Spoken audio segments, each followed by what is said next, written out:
The twinning link between our two towns, Stanthorpe here in England and Malat in France, was established, the relationship between the towns has gone from strength to strength. Last month, 25 members of the association from Stanthorpe spent a weekend in Malat. Our hosts had arranged a great programme. We learned how cheese is produced in the region and had the chance to taste the products. The theme park trip had to be cancelled.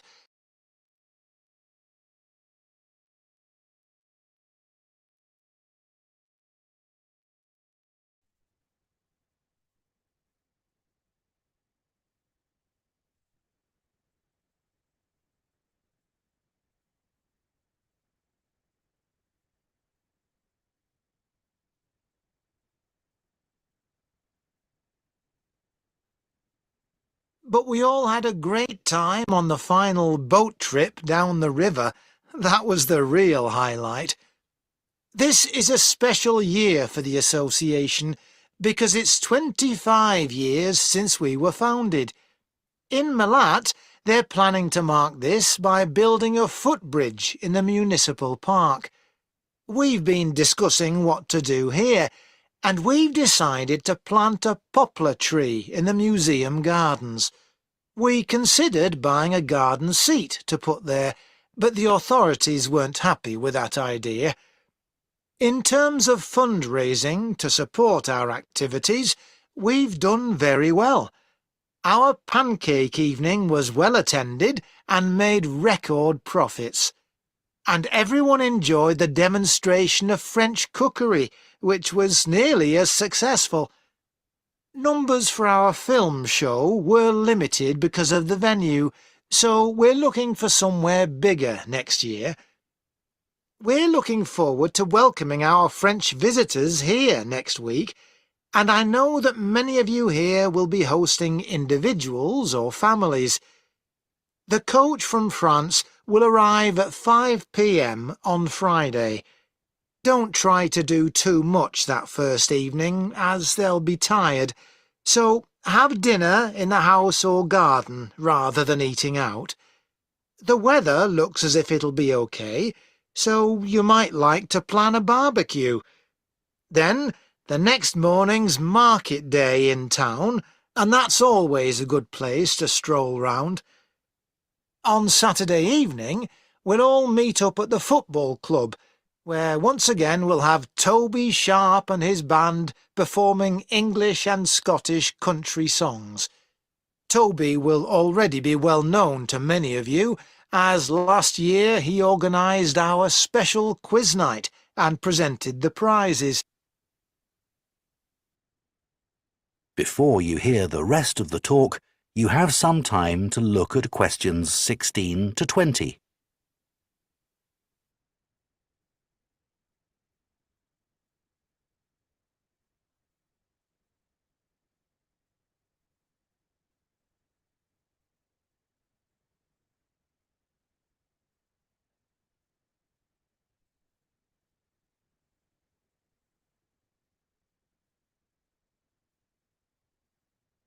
Now listen and answer questions 16 to 20. Now, on Sunday, we'll be taking our visitors to Farley House. You may not all be familiar with it, so here's a map to help you. You can see the car park at the bottom of the map. There's an excellent farm shop in the grounds where our visitors can buy local produce. It's in the old stables, which is the first building you come to. They're built round a courtyard, and the shop's in the far corner on the left. There's also a small cafe on the right as you go in. I know that one or two of our visitors may not be all that mobile.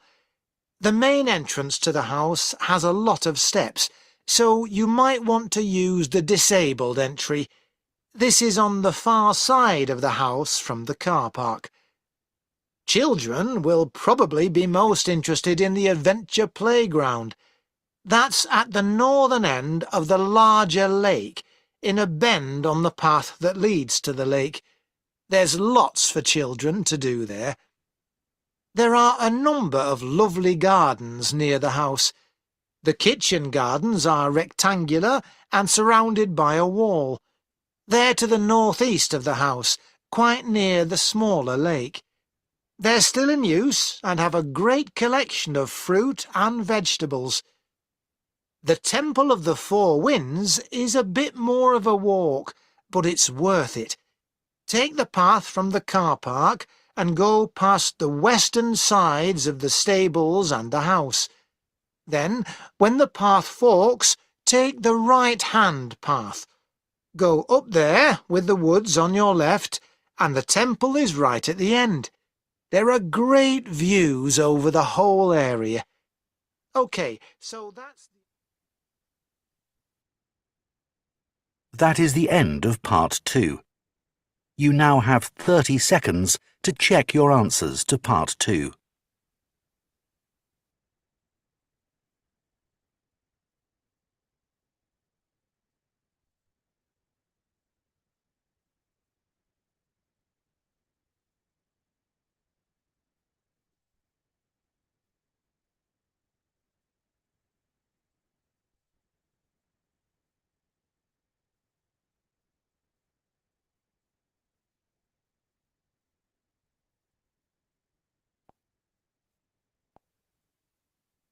Part 3. You will hear two food science students called Marie and Colin discussing their final year projects. First, you have some time to look at questions 21 to 24.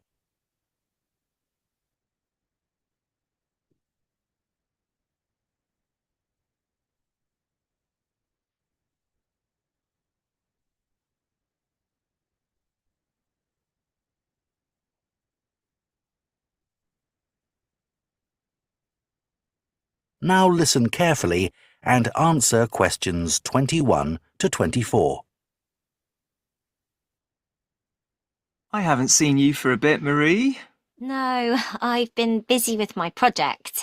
You're making a vegan alternative to eggs, aren't you? Something that doesn't use animal products. Yes, I'm using chickpeas. I had two main aims when I first started looking for an alternative to eggs, but actually I found chickpeas have got more advantages. Right. But how about your project on reusing waste food? You were looking at bread, weren't you? Yes, it's been hard work, but I've enjoyed it. The basic process was quite straightforward, breaking the stale bread down to a paste, then reforming it. But you were using 3D printing, weren't you, to make the paste into biscuits? Yeah, I'd used that before, but in this project I had time to play around with different patterns for the biscuits and finding how I could add fruit and vegetables to make them a more appetizing colour, and I was really pleased with what I managed to produce. It must have been a great feeling to make something appetizing out of bits of old bread that would have been thrown away otherwise. It was. And I'm hoping that some of the restaurants in town will be interested in the biscuits. I'm going to send them some samples. I came across something on the internet yesterday that might interest you. It was a company that's developed touch-sensitive sensors for food labels. It's a special sort of label on the food package. When the label's smooth, the food is fresh. And then when you can feel bumps on the label, that means the food's gone bad. It started off as a project to help visually impaired people know whether food was fit to eat or not. Interesting. So, just solid food? No, things like milk and juice as well. But actually, I thought it might be really good for drug storage in hospitals and pharmacies. Right. And coming back to food, maybe it'd be possible to use it for other things besides freshness, like how many kilograms a joint of meat is, for example. Yes, there's all sorts of possibilities. Before you hear the rest of the discussion, You have some time to look at questions 25 to 30.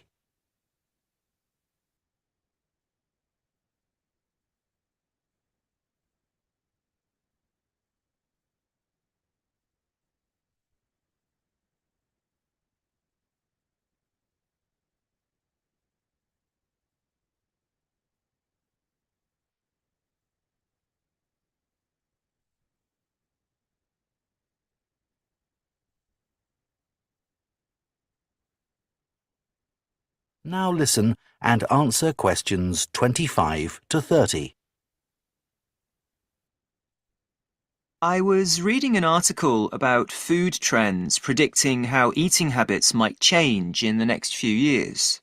Oh, things like more focus on local products. That seems so obvious, but the shops are still full of imported foods. Yes, they need to be more proactive to address that. And somehow motivate consumers to change, yes. One thing everyone's aware of is the need for a reduction in unnecessary packaging. But just about everything you buy in supermarkets is still covered in plastic. The government needs to do something about it. Absolutely. It's got to change. Do you think there'll be more interest in gluten and lactose-free food? For people with allergies or food intolerances. I don't know. Lots of people I know have been buying that type of food for years now. Yes, even if they haven't been diagnosed with an allergy. That's right. One thing I've noticed is the number of branded products related to celebrity chefs. People watch them cooking on TV and then buy things like spice mixes or frozen foods with the chef's name on.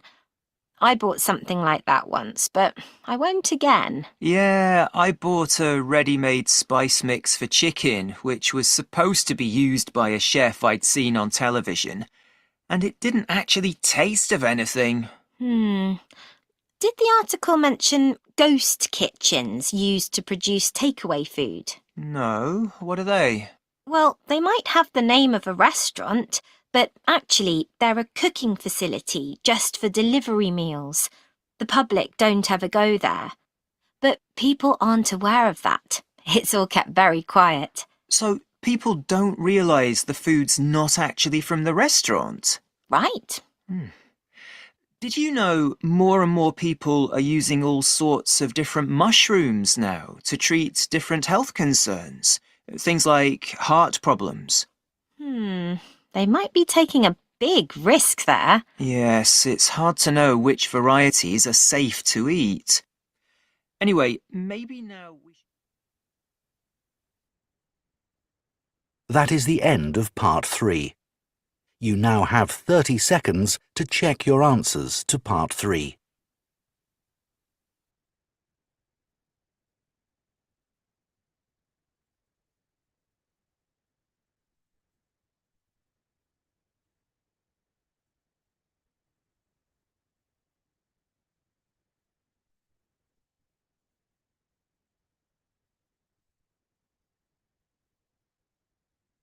Part 4. You will hear an archaeology student giving a presentation on an important site in Ireland called the Cagey Fields. First, you have some time to look at questions 31 to 40.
Now listen carefully and answer questions 31 to 40.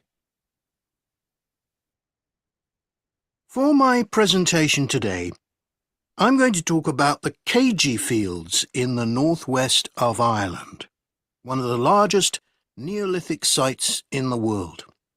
I recently visited this site and observed the work that is currently being done by a team of archaeologists there. The site was first discovered in the 1930s by a local teacher, Patrick Caulfield. He noticed that when local people were digging in the bog, they were constantly hitting against what seemed to be rows of stones. He realized that these must be walls, and that they must be thousands of years old for them to predate the bog which subsequently grew over them. He wrote to the National Museum in Dublin to ask them to investigate, but no one took him seriously. It wasn't until 40 years later, when Patrick Caulfield's son, Seamus, who had become an archaeologist by then, began to explore further. He inserted iron probes into the bog to map the formation of the stones, a traditional method which local people had always used for finding fuel buried in the bog for thousands of years. Carbon dating later proved that the site was over 5,000 years old and was the largest Neolithic site in Ireland. Thanks to the bog which covers the area, the remains of the settlement at KG Fields, which is over 5,000 years old, are extremely well preserved. A bog is 90% water, its soil so saturated that when the grasses and heathers that grow on its surface die, they don't fully decay but accumulate in layers. Objects remain so well preserved in these conditions because of the acidity of the peat and the deficiency of oxygen. At least 175 days of rain a year are required for this to happen. This part of Ireland gets an average of 225 days.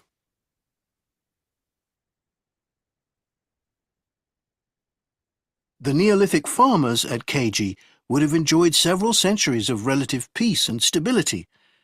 Neolithic farmers generally lived in larger communities than their predecessors, with a number of houses built around a community building. As they lived in permanent settlements, Neolithic farmers were able to build bigger houses. These weren't round, as people often assume, but rectangular, with a small hole in the roof that allowed smoke to escape. This is one of many innovations and indicates that the Neolithic farmers were the first people to cook indoors. Another new technology that Neolithic settlers brought to Ireland was pottery. Fragments of Neolithic pots have been found in KG and elsewhere in Ireland. The pots were used for many things, as well as for storing food. Pots were filled with a small amount of fat, and when this was set alight, they served as lamps. It's thought that the KG Fields were mainly used as paddocks for animals to graze in. Evidence from the KG Fields suggests that each plot of land was of a suitable size to sustain an extended family. They may have used a system of rotational grazing in order to prevent overgrazing and to allow for plant recovery and regrowth. This must have been a year-round activity, as no structures have been found which would have been used to shelter animals in the winter. However, archaeologists believe that this way of life at KG ceased abruptly. Why was this? Well, several factors may have contributed to the changing circumstances. The soil would have become less productive and led to the abandonment of farming. The crop rotation system was partly responsible for this, as it would have been very intensive and was not sustainable. But there were also climatic pressures too. The farmers at KG would have enjoyed a relatively dry period, but this began to change, and the conditions became wetter as there was a lot more rain. It was these conditions that encouraged the bog to form over the area, which survives today. So now I'd like to show you some. That is the end of Part 4. You now have 1 minute to check your answers to Part 4. Ma'am सबने उम्मीद है answers note कर लिए होंगे, तो हम अब इसके आंसर चेक कर लेते हैं। अगर कोई शेयर करना चाहे चैट में तो वो आंसर शेयर कर सकता है।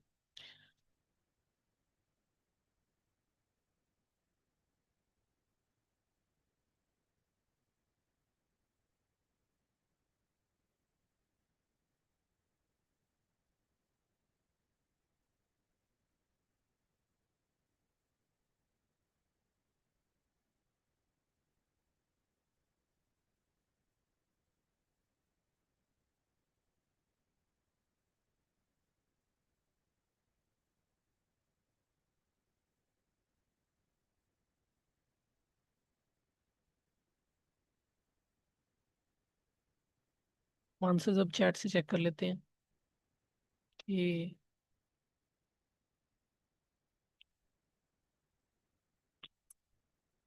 पार्ट 1 के आंसर्स हैं। 1 से लेकर 10 तक आंसर। पहला आंसर है 69, दूसरे का आंसर स्ट्रीम है, थर्ड डाटा, 4 मैप और 5 विजिटर्स, 6 साउंड्स, 7 फ्रीडम। उसके बाद स्किल्स 4.9। अच्छा, ये एक चीज़ नोट कर लें कि जब भी कोई प्राइस होगी वो जैसे बताई होगी हमने वो पूरी लिखनी है। मिसाल के तौर पर उसने प्राइस बताई थी €4 और 95 उसने आगे उसके बताया था 4.95। तो हमने बीच में रकम को लिखने के लिए जो होती है ना, जो प्राइस की, तो बीच में पॉइंट लगाते हैं। अगर वो बताता 10.70 तो हम 10 और पूरा लिखते और 0.70 वो भी पूरा लिखता। तो ये तरीका है जो होती है प्राइस को लिखने का। उसके बाद 10 का आंसर है लीडर्स। उसके बाद 11 का बी है, 12 का ए, बी, ए, बी, सी, ए। उसके बाद जी, सी, बी, डी, ए।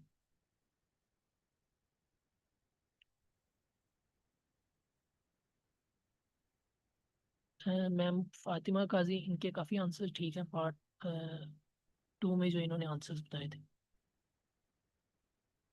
उसके बाद पार्ट 3 के आंसर चेक कर लेते हैं।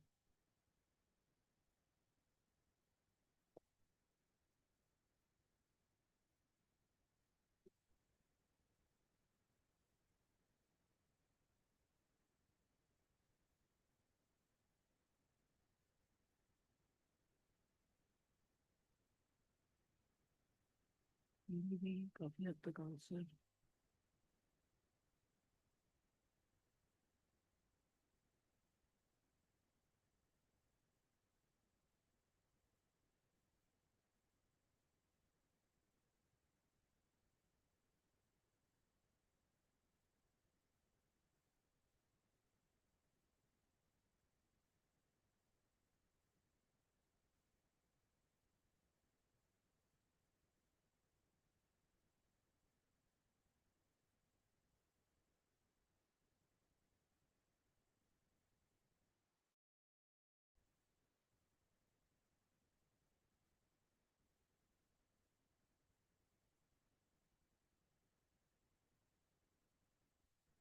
के बाद हम पार्ट 4 के आंसर चेक कर लेते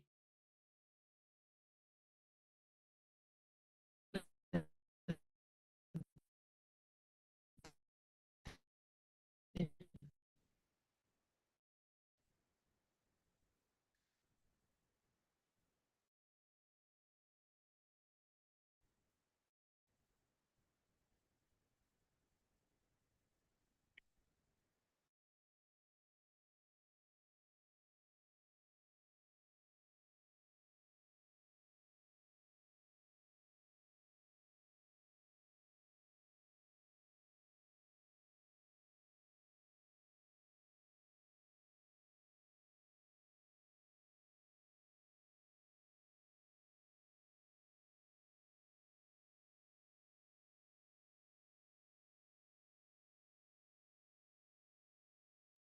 जी, अगर किसी का क्वेश्चन है कोई आज के टेस्ट के बारे में वो तो पूछ सकता है।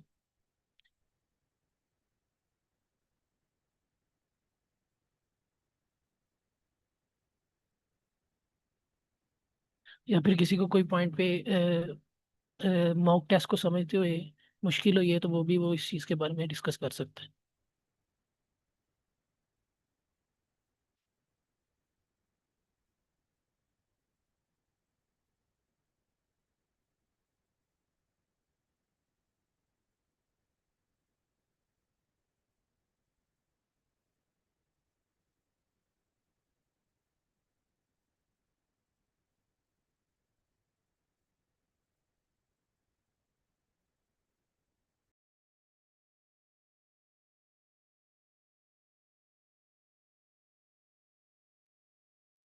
मैम आप सेशन में है तो आप कुछ टेस्ट के बारे में बताना चाहें तो आप बता सकते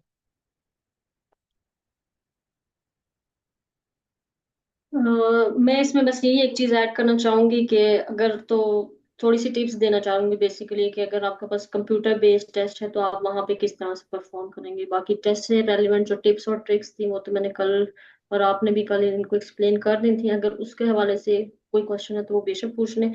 अदरवाइज फिर मैं टिप्स आपको बता दूंगी कि कैसे जो है जो कंप्यूटर डिलीवर्ड आइल्स है वो बेश आप करेंगे किस तरह से परफॉर्म वहाँ पे कैसे करेंगे। अगर कोई क्वेश्चन है पहले तो आप पूछ लें, अदरवाइज मैं आपको बता देती हूँ। हैं। अगर किसी का क्वेश्चन है तो वो पूछ लें।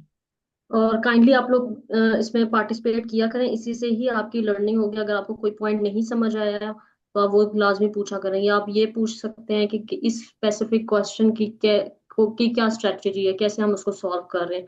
तभी आपका अच्छा बैंड आएगा, अदरवाइज इस तरह से नहीं आप सॉल्व कर सकेंगे।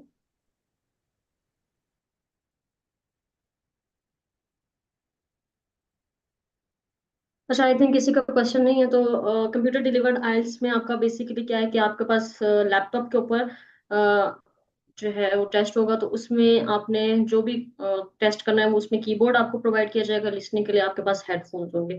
अब आपने कीबोर्ड के साथ साथ आपको माउस भी होगा और साथ में आपको पेपर पेन और पेज भी दिया जाएगा। अब आपने कैसे जो है अपना टाइम वेस्ट किए बगैर अपना टेस्ट टाइम पे कंप्लीट करना है, उसके लिए आपने जो कीबोर्ड दिया होगा उसी का ज्यादा से ज्यादा इस्तेमाल करना। यानी आपने ये नहीं करना कि आपने क्लिक करने के लिए आप माउस की तरफ जाएं और फिर आप वापस कीबोर्ड पे आए और उसके ऊपर टाइपिंग करना स्टार्ट करें।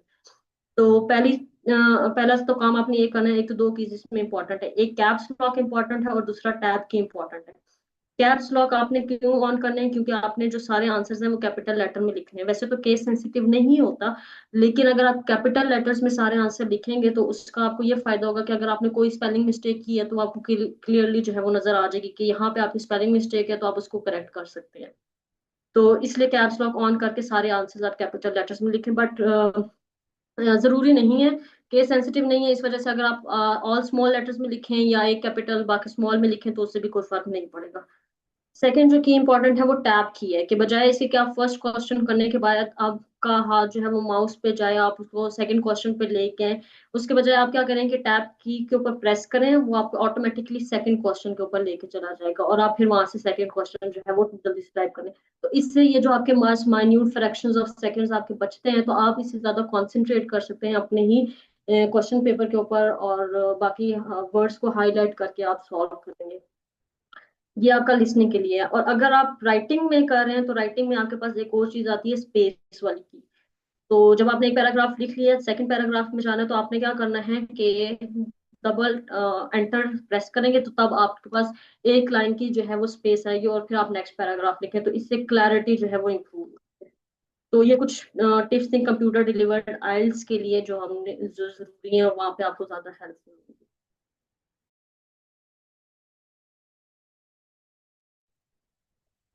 जी मैम बहुत बहुत शुक्रिया, आपने बहुत अच्छी टिप्स बताई हैं दोनों ही। ये कैपिटल लेटर वाली तो मुझे पता थी लेकिन दूसरी आपकी वजह से अभी पता लगी।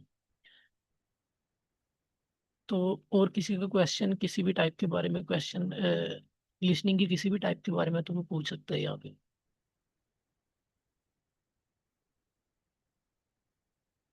और एक और पॉइंट ये भी था कि आपने अगर रीडिंग जैसे करे तो उसमें आपने कोई वर्ड हाईलाइट करना होता है तो आप जो माउस का राइट क्लिक करेंगे तो वहां से हाईलाइट हो जाएगा। तो उसका तो ज्यादा आपको टाइपिंग इतनी करनी नहीं होती, फर्स्ट सेक्शन में होती है। सॉरी, जहाँ जहाँ पर आपने कंप्लीट करने होते हैं नोट्स वहां पे सिर्फ टाइपिंग होती है, बाकी तो क्लिक करना होता है। तो उसका भी इतना जो है वो इशू नहीं होगा। तो ये कुछ टिप्स हैं। अगर आपको और किसी क्वेश्चन के हवाले से कुछ पूछना है तो आप पूछ सकते हैं, अदरवाइज अगर लिसनिंग में कोई और प्रॉब्लम नहीं है तो फिर कल से हम न्यू मॉड्यूल के ऊपर भी मूव कर सकते हैं, ताकि हमारा टाइम जो है वो वेस्ट ना हो। अच्छा मैम, एक चीज़ मैं ऐड करना चाहूँगा कि जो पार्ट सेकंड और पार्ट थर्ड होता है ना, इसमें क्वेश्चंस की हाइलाइटिंग बहुत ज़रूरी होती है, क्योंकि जो डिस्क्रिप्टिव लाइंस होती हैं वो हम इतनी जल्दी ज़्यादा से ज़्यादा पढ़ नहीं सकते। तो हम पॉइंट्स हाईलाइट कर लें और उसको फ़ौरन साथ भी पढ़ भी लें। ये ना हो कि हम हाईलाइट कर लें लेकिन हमें पता ना हो कि क्या लिखा हुआ। हम कोशिश करेंगे हाईलाइट कर लें और फ़ौरन उसको दिमाग में एक दफ़ा पढ़ भी लें। उससे आपको ये एडवांटेज होगा कि जब आप क्वेश्चंस को सॉल्व कर रहे होंगे, जब आप आंसर्स दे रहे होंगे नीचे लिसनिंग के टाइम, तो वो आपके माइंड में वही रिफ्लेक्टिव सिमुलेशन हो जाएगी कि आपने ये पढ़ा था और ये अभी स्पीकर बोल रहा है। तो उसके दरमियान जब करेक्शन बनेगा तो आपको सही आंसर का फ़ौरन पता लग जाएगा। तो ये पार्ट सेकंड और पार्ट थर्ड में बहुत ज़रूरी है, क्योंकि लाइनें होती हैं लंबी लंबी एमसीक्यूज वाइज, या फिर चार्ट्स में, या फिर वो जो क्वेश्चन आते हैं जिनमें हमें एक लाइन ऊपर लिखी हुई मिलती है, नीचे एक स्पेसिफिक चीज़ को हाईलाइट किया गया होता है कि इसके बारे में स्पीकर ने क्या बोला है। तो ये उन क्वेश्चंस के लिए बड़ी कारआमद है कि हम उसको समझ के आसानी से आंसर्स कर सकते हैं। बाकी पार्ट वन और पार्ट फोर बदरिया आसान होता है, क्योंकि उसमें क्लियर इंस्ट्रक्शन दे रहा होता है स्पीकर, और उसमें कोई इतनी पैराफ्रेजिंग या कंट्राडिक्शंस नहीं होती बदरजे पार्ट टू और पार्ट थ्री की। तो पार्ट फोर में भी आपने देखा होगा कि हमारे ज़्यादातर आंसर्स ठीक थे, और जिन्होंने आंसर सेंड किए चैट में उनके भी ज़्यादातर आंसर्स ठीक थे। और पार्ट थर्ड में मेरे खुद काफ़ी क्वेश्चंस के आंसर आज भी गलत हुए हैं। तो इसके लिए ज़रूरी है कि हम वो हाईलाइटिंग करें और उसको एक दफ़ा अच्छे से वो कीवर्ड्स को पढ़ें, ताकि जब वो स्पीकर आंसर्स कर रहा हो तो हमारी जो स्टेटमेंट है वो दिमाग में वो क्लिक करेगी, तो हम फ़ौरन आंसर उसका पिक कर लें। जी सर, बिल्कुल ऐसे ही है, क्योंकि आइल्स पे तो बेसिकली सिर्फ पार्ट टू और पार्ट थ्री में नहीं, पूरे आइल्स के टेस्ट में अगर आपको कीवर्ड मिल जाता है, आप इंफॉर्मेशन को लोकेट सही से कर लेते हैं रीडिंग टेस्ट में, और यहाँ पे आप उसको स्पीकर को सही से सुन के उसका आंसर आइडेंटिफाई कर लेते हैं, तो आपका बैंड जो है वो अच्छा आ सकता है। और थर्ड पार्ट में मोस्टली के आंसर्स गलत होते हैं, क्योंकि बेसिकली वहाँ पे एमसीक्यूज होते हैं। तो एमसीक्यूज की वही ट्रिक थी जो कल वाली थी कि एलिमिनेशन मेथड यूज करें, जितना आप गलत ऑप्शंस को निकाल लेंगे आपके पास करेक्ट ऑप्शंस रह जाते हैं, तो फिर आपके पास हायर चांसेस है कि आपका जो भी आंसर आखिर में रह जाएगा वो सही होगा। बट ये सही, ये इस बात का ध्यान रखना चाहिए कि आप गलत जो सही वाला ऑप्शन है आप उसको गलत ना कर दें। तो जो स्पीकर बोल रहा है ऑडियो में उसको आपने सही से अंडरस्टैंड करना है, और आपने देखना है कि जो इन्फॉर्मेशन दी गई है अगर वो उसके ऑपोजिट है या कंट्राडिक्ट करिए तो फिर वो ऑप्शन गलत है। या कल भी जैसे मैंने बताया था कि अगर वो कोई एक ही बात को करने के लिए दो ऑप्शंस को इकट्ठे मिला रहा है, तो इसका मतलब वो वाला भी ऑप्शन, दोनों ऑप्शन गलत होंगे, तो फिर थर्ड वाला करेक्ट हो जाएगा। तो ये कुछ छोटी छोटी जो है वो टिप्स हैं, कुछ छोटे छोटे वर्ड्स आपने ध्यान रखने होते हैं। सो या बट का वो वर्ड जब यूज करे तो उस तरह का उसका भी मतलब यही होता है कि अब आगे जो बात आने वाली है वो सही नहीं है, वो कंट्राडिक्ट करेगी। तो ये कुछ चीजें हैं जो प्रैक्टिस के साथ साथ आपको समझ आएंगी। अच्छा, एक चीज़ है कि पार्ट वन और पार्ट फोर में जो क्वेश्चन टाइप्स होती हैं ना वो चेंज नहीं होती, वो वही आ रही होती हैं फिल इन द ब्लैंक्स। वो पार्ट वन और पार्ट फोर में हमेशा यही होती है। जो क्वेश्चन टाइप्स की चेंजिंग होती है ना, कि मतलब कि वो आगे पीछे होती हैं, वो पार्ट टू और पार्ट थ्री में क्वेश्चन टाइप्स चेंज होती हैं।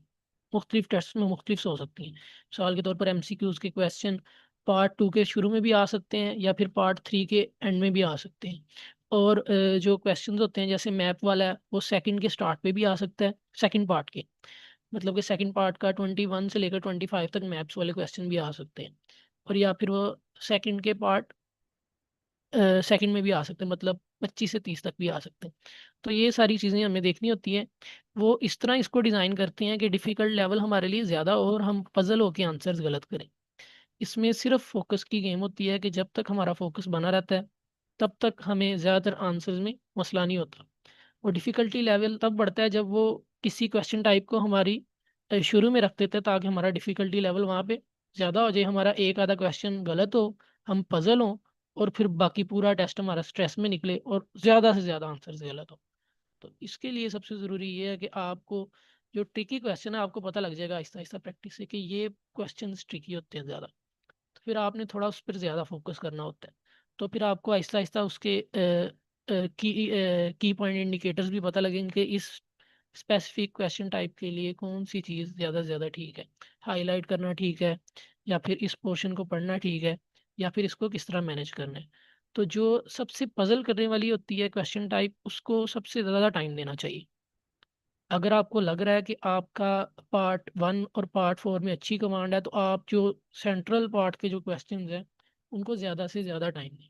उसकी वजह से क्या होता है कि जब आप टाइम थोड़ा ज़्यादा देंगे तो आप हाईलाइट कर सकेंगे, स्टेटमेंट्स को पढ़ सकेंगे, उसकी वजह फिर काफ़ी फ़ायदा होता है, तो वो आपके आंसर ज़्यादा से ज़्यादा ठीक हो सकते हैं।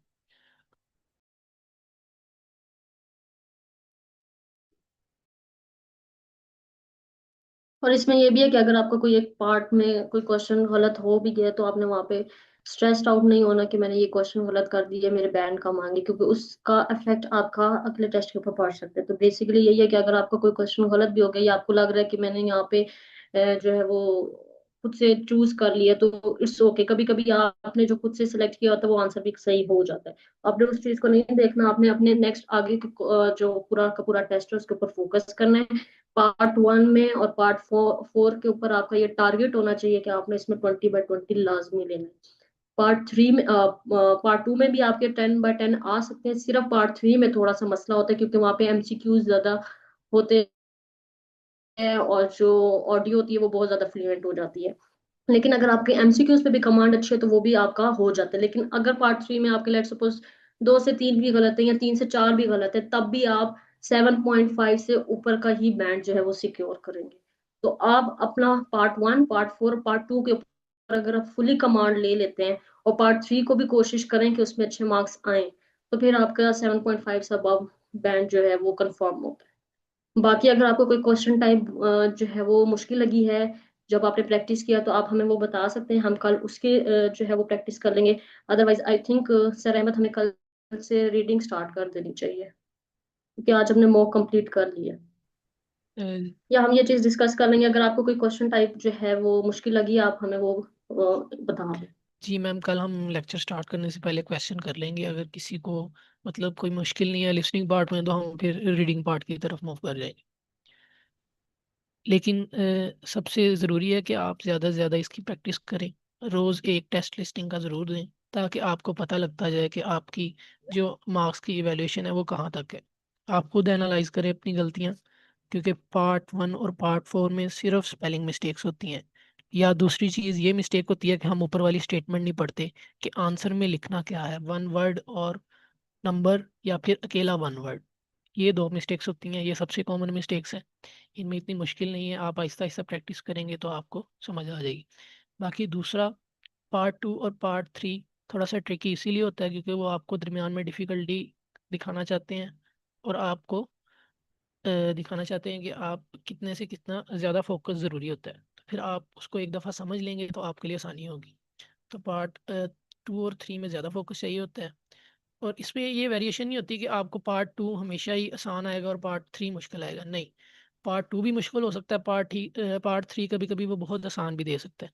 ये वो अपने तरीके से ट्रिक कर लेता है कि जहाँ पर उसे लगे कि पार्ट 1 के सारे क्वेश्चन इसने ठीक कर लिए, तो वो टेस्ट उस तरह से डिज़ाइन होता है कि एक स्पेसिफिक जगह पर आकर हम फंसते ही फंसते हैं। तो इसके लिए ज़रूरी है कि हम जो क्वेश्चन टाइप हमें ट्रिकी लगे हम उसको ज़्यादा टाइम दें। इसका यही सबसे अच्छा सोल्यूशन है।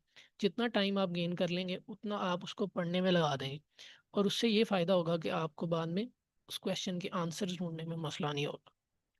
बाकी अगर किसी जी,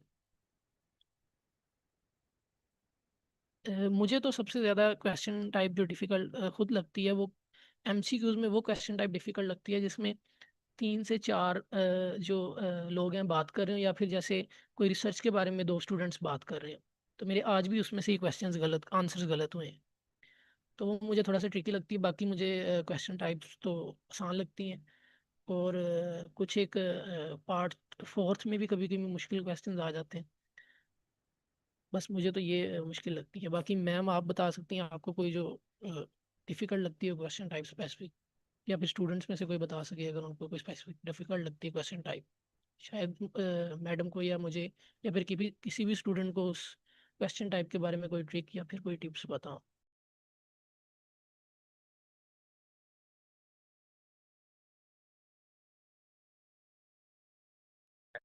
मेरा तो स्पेसिफिकली यही है, डबल जो एमसीक्यूज क्वेश्चंस होते हैं उन्हीं में ही मेरे भी आंसर गलत होते हैं, बट मैंने उसकी ट्रिक यही निकाली है कि एलिमिनेशन मेथड यूज करना चाहिए, तो उससे कभी कभार जो है वो अच्छा बैंड आ भी जाता है। तो ये है। आई थिंक किसी का कोई क्वेश्चन नहीं है, तो फिर हम यहीं पे सेशन एंड कर देते हैं, और फिर कल के सेशन में हम लोग आपसे पहले इसके क्वेश्चंस पूछ लेंगे, अदरवाइज फिर हम नेक्स्ट मॉड्यूल की तरफ मूव करेंगे। जी मैम, ठीक है, बिल्कुल। इंशाल्लाह फिर हम कल से अगर किसी की रीडिंग में कोई प्रॉब्लम नहीं है तो फिर हम सॉरी लिसनिंग में कोई प्रॉब्लम नहीं है तो रीडिंग के लिए शुरू कर देंगे मॉड्यूल कल से। अल्लाह हाफिज़।